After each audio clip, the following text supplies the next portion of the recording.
મિત્રો, સંગીત પ્રકૃતિમાં બધે જ વ્યાપ્ત છે.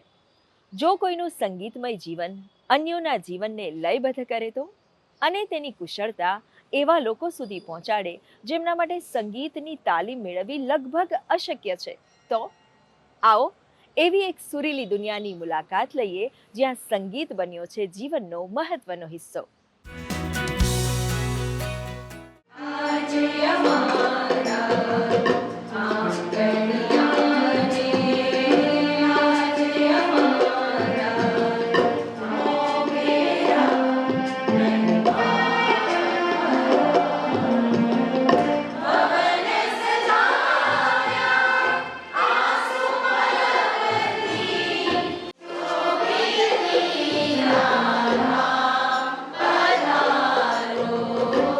અંકલેશ્વર તાલુકાના બાકરોલ ગામની સરકારી પ્રાથમિક શાળાના સંગીત શિક્ષક છેલ્લા 3 વર્ષથી જેમને ખરેખર દિલથી સંગીત શીખવામાં રસ છે, એમના માટે દર શુક્રવારે નિઃશુલ્ક સંગીતના ક્લાસ ચલાવે છે.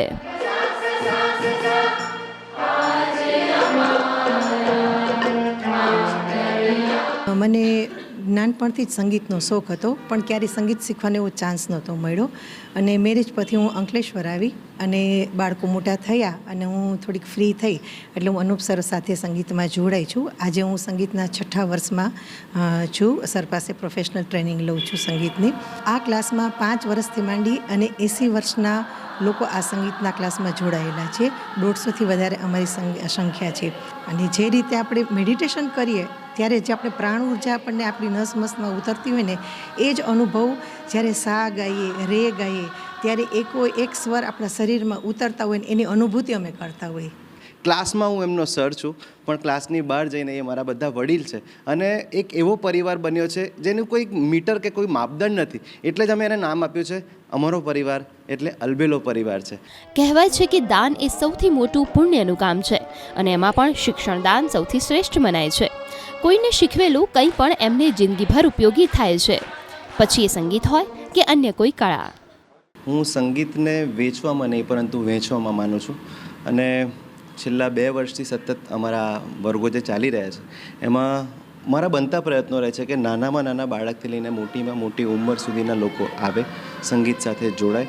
અને સરસ્વતી માતાએ જ્યારે મારા પર આ કૃપા કરી છે તો એનો મેક્સિમમ લોકોને કઈ રીતે હું લાભ આપી શકું એનો હંમેશા હું પ્રયત્ન કરતો રહું છું. રાઈટ, જનરલી લોકો પ્રોગ્રામોમાં જાય છે, પ્રોગ્રામ જુએ છે અને તાળી પાડતા હોય છે.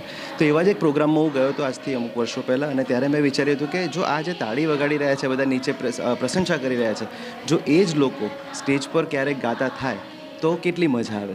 બસ એક એવું ચેલેન્જ લઈને મેં શરૂ કર્યું હતું. અને મારું પર્સનલી એવું માનવું છે, ઘણા લોકો મને એમ કહે છે કે સર મારો અવાજ સારો નથી તો હું ગાઈ શકીશ કે નહીં, કેવી રીતે શીખીશ. પણ હું એક જ વસ્તુ પૂછું, જો આપણે બોલી શકીએ છીએ તો આપણે ગાઈ શકીએ છીએ.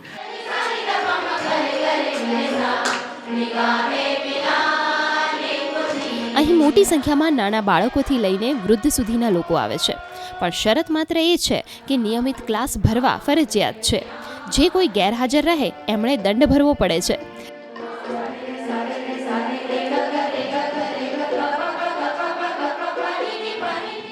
અહીંયા આ શાસ્ત્રીય સંગીત અને સુગમ સંગીત આ બંનેનો સુમેળ એટલો સરસ છે, કારણ કે આ બંને વસ્તુ ખૂબ અંતર રાખે છે. સુગમ સંગીત એવું સંગીત છે કે કોઈ પણ કરી શકે, જ્યારે શાસ્ત્રીય સંગીત એવું છે કે એના માટે થોડું ઘણું રિયાઝ ને બધું કરવું પડે. અને આ બંને વસ્તુનો સુમેળ આ ક્લાસમાં ખૂબ સારી રીતે કરવામાં આવ્યો છે. આ શિક્ષકના આવા સખત પ્રયાસ અને મહેનતથી અહીં સંગીત શીખવા આવતા લોકોનો સંગીત પ્રત્યેનો પ્રેમ સૂરોમાં ફેરવાઈ ગયો છે અને જીવન સુરમય બની જાય છે. मुझे काफ़ी टाइम से माइग्रेन का प्रॉब्लम था. ऐसा आधा सर दर्द करता था, तो मुझे पता नहीं चल रहा था मैं क्या करूं.